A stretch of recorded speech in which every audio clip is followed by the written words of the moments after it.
নতুন পর্বে স্বাগতম সবাইকে।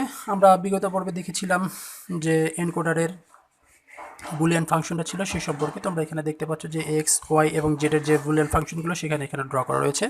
তো এই বুলিয়ান ফাংশন থেকে তুমি দেখবে যে D1 থেকে শুরু করে কোন কোন ভ্যালুগুলো এখানে অ্যাক্টিভ রয়েছে সেইখানে এই ক্যাবেলগুলো নিবে। তো তুমি দেখতে পাচ্ছ D1 আছে, D2, D3, D4, D5, D6, D7 এই ক্যাবেলগুলো রয়েছে, কিন্তু এখান থেকে D0 ক্যাবেলটা শুধুমাত্র নেই, অতএব সেটা আমাদের দেওয়ার দরকার নেই। যদি চাও অনেক সময় তোমরা লজিক সার্কিট অঙ্কন করার জন্য D0 থেকে শুরু করে D7 পর্যন্ত অর্থাৎ যে 8টা ক্যাবেলটা ছিল সেই 8টায় তোমরা নিতে পারো, অনেক সময় নেওয়া হয়, না নিলেও কোনো সমস্যা নেই। তো আমরা না নিয়েই করার চেষ্টা করছি, দেখি যেখানে কী করে করা যায়।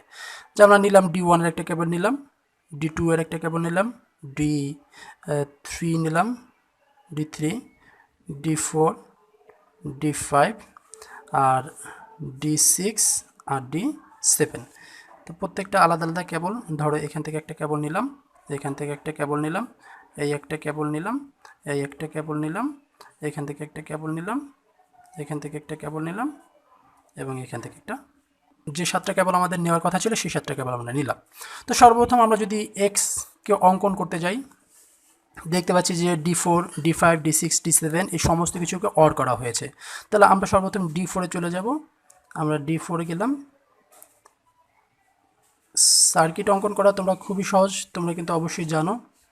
এখানে শেষ করলাম, তার পরবর্তীতে D5, তার মানে এখান থেকে স্টার্টিং পয়েন্ট ওভারথ্রু করব।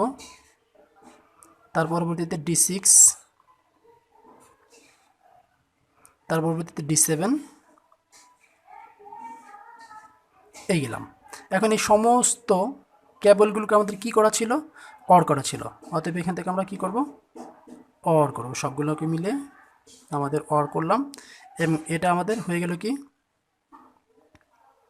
আমাদের এক্স এর ফাংশন হয়ে গেল।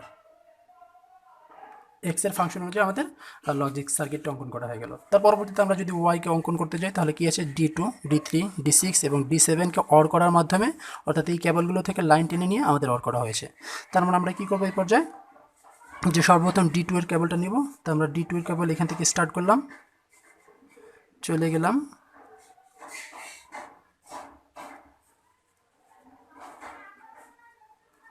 D2 এর কেবল।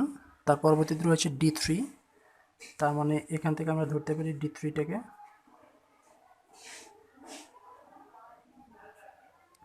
তার পরবর্তীতে রয়েছে D6, তো আমরা এখান থেকে নিব। এর পরবর্তীতে D7, তার মানে এখান থেকে স্টার্ট করব। এই সবগুলোকে কি করা হয়েছে? এই সবগুলোকে আবার অর করা হয়েছে। আমরা এই অর করলাম এবং আমরা ওয়াইয়ের যে ফাংশন অনুযায়ী সার্কিটটা ছিল সেটা অঙ্কন করতে সক্ষম হলাম। তার পরবর্তীতে রয়েছে কি? যে জেড, তার মানে D1, D3, D5, D7। D1 বলতে আমরা কেবলটা চুজ করবো এখান থেকে, স্টার্টিং পয়েন্ট, ওভারথ্রু, ওভারথ্রু, ওভারথ্রু, ওভারথ্রু, ওভারথ্রু, ওভারথ্রু করে আমরা এখানে নিয়ে আসলাম। তার পরবর্তী D3, তার মানে এখান থেকে লাইন যাবে,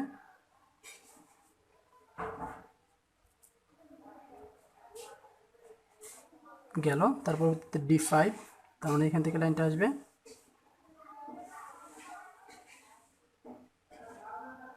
এবং সর্বশেষ হচ্ছে D7-এর যে কেবলটা ছিল সেখান থেকে যাবে, অর্থাৎ এখান থেকে এসে এখানে যাবে। এবং এই সবগুলোকে কী করা হয়েছে? এই সবগুলোকে আবার অর করা হয়েছে। তুমি অর করে দিলে। তো এটাই মূলত ছিল কি? যে এনকোডারের ডিজিটাল সার্কিট।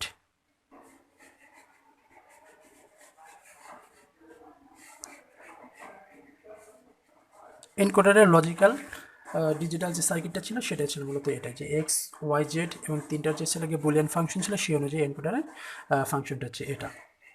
তো আশা করছি তোমাদের এই ডিজিটাল সার্কিট, তারপর বুলিয়ান ফাংশন, সত্যক সারণী এবং ব্লক ডায়াগ্রাম, এনকোডার রিলেটেড যে কোশ্চেনগুলো ছিল সমস্ত কিছু তোমরা বুঝতে সক্ষম হয়েছো। আমরা এর পরবর্তী পর্বে আমরা 4x2 এই ব্লক ডায়াগ্রামের উপর ভিত্তি করে আমরা এনকোডার আলোচনা করার চেষ্টা করব। তো সে পর্যন্ত সবাই ভালো থাকবে, সুস্থ থাকবে, আমাদের জন্য দোয়া রাখবে। আল্লাহ হাফেজ।